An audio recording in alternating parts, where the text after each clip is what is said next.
Si hay un texto que se relaciona simbólicamente con el mundo antiguo y que corresponde a nuestro presente, ese texto es la Biblia. La Biblia, de hecho, fue durante muchísimo tiempo, dice Mario Liberani, la principal fuente de recursos y de pensamiento acerca de ese pasado del Antiguo Oriente. Y de hecho, está en la base, a partir del siglo XIX, de las principales campañas arqueológicas en el cercano Oriente, que no buscaban otra cosa que demostrar que la Biblia tenía razón, ¿no? En un momento sintomático de la historia de Occidente, donde se buscaban pruebas para la veridicidad de un libro sagrado. Pero como quiera que sea, la Biblia es un texto escrito en los últimos siglos del primer milenio antes de Cristo. ¿Qué puede decir acerca de siglos y siglos anteriores? ¿Esos relatos sobre aquellos siglos son, por su propia índole, históricos? No es un tema fácil y ha generado una larga discusión entre los investigadores de estas cuestiones. Veamos qué opina sobre este debate un especialista. Bueno, estoy con Emanuel Fo, que es un investigador del CONICET, docente de la Universidad de La Plata, investigador de temas bíblicos desde la historia antigua. Eh, y le quiero preguntar un par de cuestiones acerca del uso que hace él de la Biblia. Bueno, ante todo, buenos días, Emanuel, ¿cómo te va? Hola, buen día, Marcelo. ¿Qué tal? Bien, muy bien. Emanuel, lo que yo quisiera preguntarte o proponerte, si nos podrías caracterizar un poquito el contexto historiográfico de la Biblia, este debate entre maximalistas y minimalistas, ¿qué significa? ¿Cómo ves vos ese debate? Sí, bueno, el debate entre maximalistas y minimalistas se va a dar a principios de los 90, mayormente durante la primera parte de los años 90, y en realidad es un debate que se da internamente en el ámbito de los estudios del Antiguo Testamento, pero en realidad es una puja, uno podría decirlo así, por un cambio entre dos paradigmas, un paradigma viejo y un paradigma nuevo, ¿no? El paradigma viejo tiene dos patas, una en la arqueología bíblica norteamericana y otra en los estudios críticos alemanes, ¿no? Y uno podría decir que el ala maximalista del debate se para en estas dos patas del viejo paradigma, ¿no?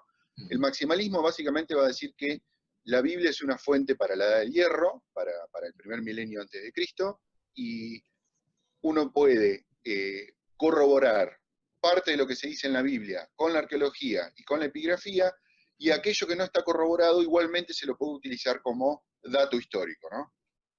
Ese es básicamente el ala maximalista. El minimalismo va a intentar dar vuelta esta metodología y lo que va a decir básicamente es que no se puede hacer historia del antiguo Israel en Palestina partiendo o comenzando de la Biblia, sino que uno tiene que comenzar de las fuentes primarias, que son la arqueología y la epigrafía.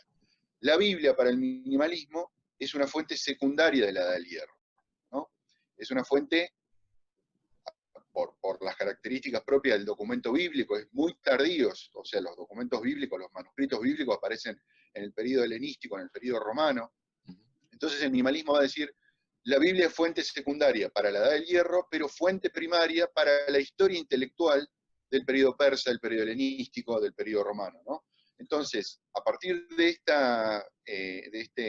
este orden metodológico, aparecen dos formas distintas de escribir la historia de Israel. Una con mucho más detalle, la historia maximalista, mucho más detalle, pero dependiente de la Biblia, es básicamente una paráfrasis bíblica en donde los maximalistas corrigen la Biblia con la arqueología y la epigrafía, y existe otro modo de hacer historia que es el minimalismo, que es una historia mucho más, si se quiere, anónima, porque depende de la arqueología y de la epigrafía, es mucho más escueta esta historia, pero más segura y más certera en lo que respecta a la documentación material que se tiene para hacer la historia de Israel, ¿no? Perfecto, buenísimo. Y en este contexto, vos, ¿cómo trabajás la Biblia desde la historia? ¿Qué información encontrás ahí en tus investigaciones? ¿Cómo te ha servido como documento o qué caminos te ha abierto para pensar la historia antigua? Bueno, yo parto de una mirada minimalista sobre esta Ujú. cuestión, entonces, por supuesto, para mí la Biblia no tiene una utilidad primaria para hacer la historia de Palestina durante la Edad de Hierro. Entonces, atendiendo a lo que dice el minimalismo, que la Biblia es, o el Antiguo Testamento, una fuente primaria de los periodos posteriores de la historia de Palestina, en la antigüedad precristiana, o sea, el periodo persa, helenístico y romano, la Biblia tiene una gran utilidad como una colección de documentos que son mayormente míticos, en el sentido antropológico de la palabra, no que sean falsos, sino míticos, en el sentido de que hacen referencia a un tipo de realidad que no es la realidad racional nuestra que podemos pensar. Y también la Biblia tiene una gran cantidad de motivos literarios comunes a todo el Antiguo Oriente, ¿no? Básicamente uno puede comparar motivos, no sé, por dar un ejemplo solamente, el motivo bíblico del diluvio universal aparece, por supuesto, en Mesopotamia en el tercer milenio antes de Cristo, entonces ahí uno tiene una posibilidad de comparar el motivo bíblico del diluvio con el motivo mesopotámico del diluvio. Entonces, es un uso mayormente de análisis mítico y literario, ¿no? De lo que el minimalismo llama la historia intelectual de esas comunidades judías que evocaban un pasado, no de una manera histórica, sino de una manera mítica, literaria, simbólica, por distintas razones, ¿no? Que ahora no vienen al caso, pero que tienen que ver con probablemente modos de autopercepción, modos de sabiduría, de evocar el pasado por razones teológicas, religiosas, ideológicas, como uno quiera llamarlo. Ese es mayormente el uso que creo yo se le puede dar a la Biblia como documento histórico, ¿no? Como una colección de motivos literarios, de motivos míticos y demás. Perfecto, muchas gracias, Emanuel. Por nada, Marcelo, gracias. A vos. Más allá de la historicidad de los relatos narrados en la Biblia, más allá de si existieron bajo los criterios de verdad histórica de nuestra disciplina, está el hecho de que esos relatos fueron pensados en un pasado y por lo tanto evocan algo así como el pasado del pasado, ¿no? Los modos en que pensaban esas sociedades antiguas acerca de su pasado. Y ahí radica quizá lo fundamental del asunto. Pensemos, por ejemplo, en el diluvio y en Noé descendiendo luego con sus hijos, con Sem, con Cam y Jafet, que luego poblarán la tierra. ¿No es acaso eso un modo de pensar el pasado en términos de parentesco? ¿No es la Biblia entera, en algún sentido, un gran libro acerca del parentesco? Y por otra parte, le damos un capítulo del primer libro de Samuel, el capítulo 8, ¿qué se dice acerca del momento en que los hebreos le piden a Samuel que haya un rey? Dicen entonces por allí, los hebreos le dijeron a Samuel, he aquí, tú has envejecido y tus hijos no andan en tus caminos, por tanto, constitúyenos ahora un rey que nos juzgue como tienen todas las naciones. Y Samuel les responde, ¿qué pasará una vez que tengan un rey? Y Samuel les dice, así hará el rey que reinará sobre vosotros. Tomará a vuestros hijos y los pondrá en sus carros y en su gente de a caballo para que corran delante de su carro, y nombrará para sí jefes de miles y jefes de cincuentenas.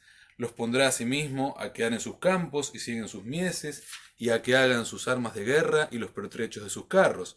Tomará también a vuestras hijas para que sean perfumadoras, cocineras y amasadoras.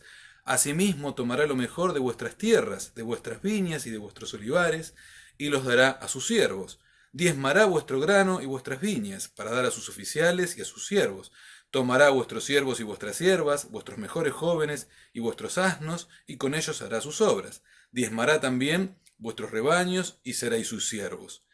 Y clamaréis aquel día a causa de vuestro rey que os habéis elegido.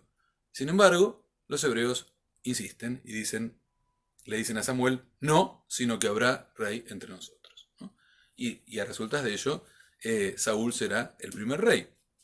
Es interesante ver cómo en ese pasaje bíblico Samuel describe lo principal de la percepción que tienen los redactores bíblicos acerca del Estado, acerca de lo que hace el Estado. Tributo, funcionarios, organización política en una escala completamente distinta a la que en el propio texto los hebreos tenían con anterioridad, ¿no? Allí hay un modo también, quizá el modo más rico de relacionarse con la Biblia que un historiador puede tener, encontrar las fuerzas intervinientes en la redacción, las fuerzas sociales que están por detrás. Una vez más, la lógica del parentesco y la lógica del Estado.